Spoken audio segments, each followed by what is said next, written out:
1987 भारत अपनी सीमाओं से बाहर एक युद्ध में प्रवेश कर रहा था। लेकिन यह युद्ध भारत का नहीं था। यह था एक दूसरे देश का संघर्ष जिसमें भारत को शांति लानी थी। हजारों भारतीय सैनिक एक अनजानी जमीन पर उतरने वाले थे, जहां दुश्मन सामने नहीं दिखता था बल्कि छिपकर हमला करता था। और जल्द ही यह मिशन शांति से युद्ध में बदल गया। ऑपरेशन पवन। ऑपरेशन पवन को समझने के लिए हमें जाना होगा श्रीलंका। कई सालों से वहां एक भयानक संघर्ष चल रहा था। एक तरफ श्रीलंकन गवर्नमेंट और दूसरी तरफ तमिल मिलिटेंट ग्रुप्स। इनमें सबसे ताकतवर था LTTE, liberation tigers of Tamil Eelam. उनकी मांग थी अलग देश, तमिल ईलम, और इस मांग ने पूरे देश को गृह युद्ध में धकेल दिया। Bomb blasts, fire guns, violence, हर दिन लोग मर रहे थे। हजारों लोग घर छोड़ने पर मजबूर, शहर युद्ध के मैदान बन चुके थे। और यह संघर्ष धीरे धीरे भारत के लिए भी एक खतरा बन रहा था। और अब भारत को फैसला लेना था, हस्तक्षेप करे या दूर रहे। श्रीलंका में बढ़ते गृह युद्ध ने अब भारत को भी प्रभावित करना शुरू कर दिया था। शरणार्थी भारत की ओर आने लगे। समुद्र पार हजारों लोग सुरक्षा की तलाश में। स्थिति अब सिर्फ श्रीलंका तक सीमित नहीं रही, ये एक रीजनल क्राइसिस बन चुकी थी। दिल्ली में हाई लेवल डिस्कशंस शुरू हुई। क्या भारत हस्तक्षेप करे या दूर रहकर देखता रहे? लेकिन आखिरकार फैसला ले लिया गया। इंडिया अब इंटरवीन करेगा। एक एग्रीमेंट तैयार हुआ जिसका उद्देश्य था शांति स्थापित करना। और इसी के साथ एक नई फोर्स तैयार हुई, Indian peace keeping force, IPKF। लेकिन जो एक पीस मिशन था वो जल्द ही युद्ध में बदलने वाला था। जुलाई 1987 Indian peace keeping force Sri Lanka में उतर चुकी थी। ट्रांसपोर्ट एयरक्राफ्ट एक के बाद एक लैंड कर रहे थे। हजारों भारतीय सैनिक एक अनजानी जमीन पर कदम रख रहे थे। उनका मिशन साफ था, शांति बनाए रखना और संघर्ष को खत्म करना। लोकल लोगों के लिए ये उम्मीद की किरण थी। सैनिकों का स्वागत भी हुआ कुछ जगहों पर। लोगों को लगा अब शायद शांति लौट आएगी। लेकिन ग्राउंड रियलिटी कुछ और ही थी। टेरेन अनफेमिलियर, लैंग्वेज अलग और दुश्मन कहीं दिखता ही नहीं। और जल्द ही ये पीस मिशन एक डेंजरस ट्रैप में बदलने वाला था। शुरुआत में सब कुछ योजना के अनुसार चल रहा था। इंडियन पीस कीपिंग फोर्स शांति बनाए रखने में जुट गई। सैनिक पेट्रोलिंग कर रहे थे, सेंसिटिव एरियाज को सिक्योर कर रहे थे। मिलिटेंट ग्रुप से हथियार सरेंडर करवाए जा रहे थे। कुछ जगहों पर तनाव कम होता दिख रहा था। लोकल सिविलियंस थोड़ा सुरक्षित महसूस कर रहे थे। बाजार खुलने लगे, सड़कें सामान्य होने लगी। ऐसा लग रहा था जैसे मिशन सफल हो जाएगा। लेकिन यह शांति बहुत फ्रेजाइल थी, क्योंकि हर कोई इस एग्रीमेंट से खुश नहीं था। और जल्द ही हालात अचानक बदलने वाले थे। लेकिन यह शांति ज्यादा देर तक नहीं टिक सकी। कुछ ही समय में हालात बदलने लगे। LTTE, जिससे हथियार सरेंडर करवाए जा रहे थे, अब पीछे हटने लगा। एग्रीमेंट कमजोर पड़ने लगा। और फिर पहला हमला हुआ इंडियन सोल्जर्स पर। अचानक गुप्त हमले शुरू हो गए। छिपकर firing, ambush, hit and run attacks. अब दुश्मन सामने नहीं था, बल्कि हर जगह छिपा हुआ था। जंगलों में, शहरों में, गलियों में पीस मिशन अब बदल चुका था। यह अब एक युद्ध था और आने वाले दिनों में यह संघर्ष और भी खतरनाक होने वाला था।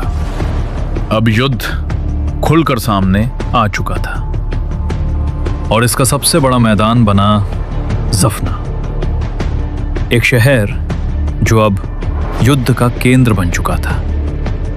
सड़कें खाली हो चुकी थी, घर छिपने की जगह बन चुके थे, हर गली एक खतरा। इंडियन सोल्जर्स अब अर्बन कॉम्बैट में थे, क्लोज रेंज फाइटिंग, हर मोड़ पर एम्बुश, हर खिड़की से खतरा। दुश्मन नजर नहीं आता था लेकिन हर जगह मौजूद था। बिल्डिंग्स स्नाइपर पॉइंट्स बन चुके थे, नैरो लेन ट्रैप बन चुकी थी। हर कदम जिंदगी और मौत के बीच का फैसला था। यह कोई सामान्य युद्ध नहीं था, यह था अर्बन गुरिल्ला वॉरफेयर। और इस शहर में सबसे खतरनाक लड़ाई अभी बाकी थी।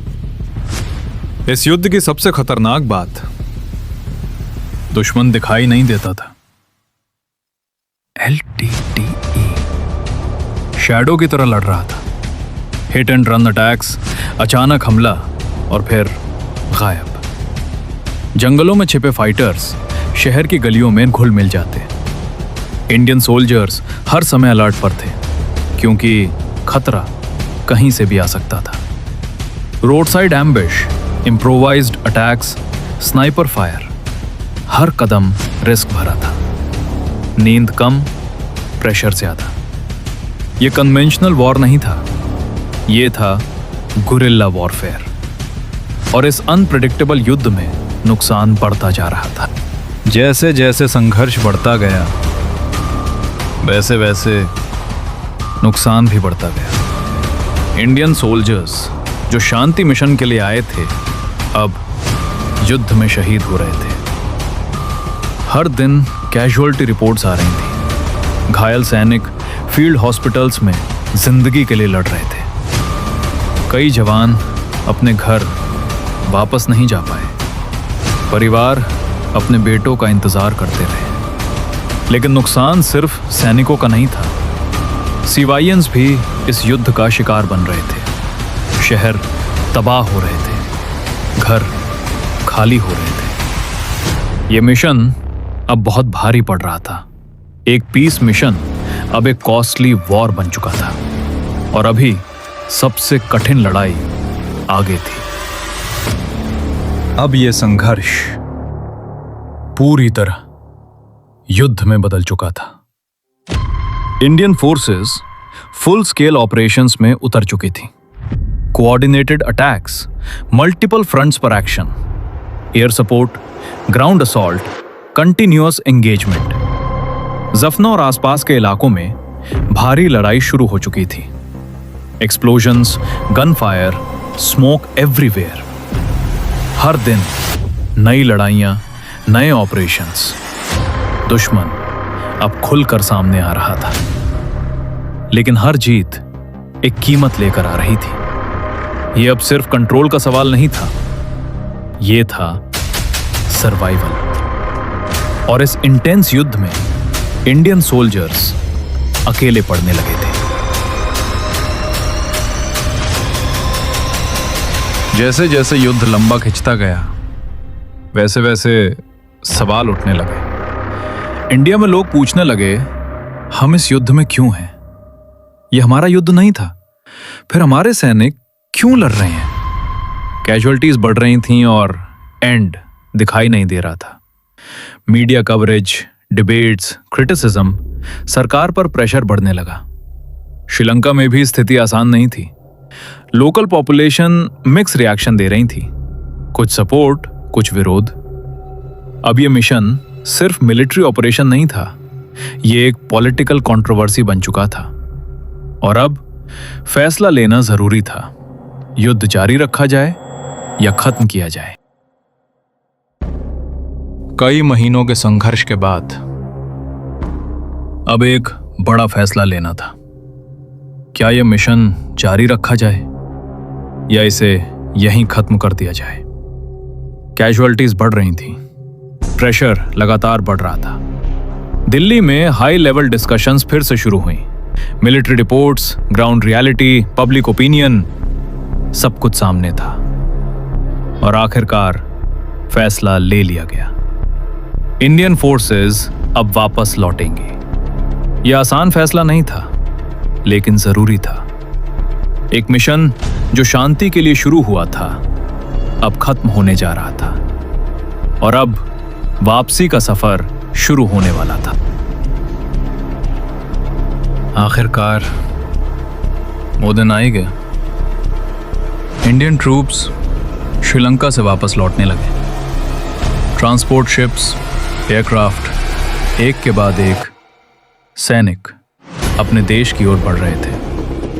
कुछ के चेहरे पर राहत थी कि वो वापस जा रहे हैं, लेकिन कुछ के दिल में भारीपन था क्योंकि सब वापस नहीं आ रहे थे। कई साथी वहीं रह गए, उनकी यादें उनके साथ लौट रही थी। जब सैनिक भारत पहुंचे तो उनका स्वागत हुआ, लेकिन यह जीत का जश्न नहीं था, ये कठिन मिशन का अंत था और इस मिशन ने भारत को एक गहरी सीख दी। ऑपरेशन पवन, एक ऐसा मिशन जो शांति के लिए शुरू हुआ था लेकिन युद्ध में बदल गया। हजारों भारतीय सैनिक एक अनजानी जमीन पर लड़े और कई वहीं शहीद हो गए। यह सिर्फ एक मिलिट्री ऑपरेशन नहीं था, ये एक कठिन अनुभव था। इस मिशन ने भारत को कई महत्वपूर्ण सबक सिखाए। फॉरेन इंटरवेंशन कितना कॉम्प्लेक्स होता है, गुरिल्ला वॉरफेयर कितना डेंजरस होता है और लोकल सपोर्ट कितना जरूरी होता है। ये जीत या हार की कहानी नहीं थी, ये एक सीख थी, एक ऐसा चैप्टर जिसने भारत की मिलिट्री थिंकिंग को बदल दिया। आज ऑपरेशन पवन इतिहास का हिस्सा है, लेकिन इसकी कहानी आज भी हमसे सवाल पूछती है, क्या हर युद्ध लड़ना जरूरी होता है?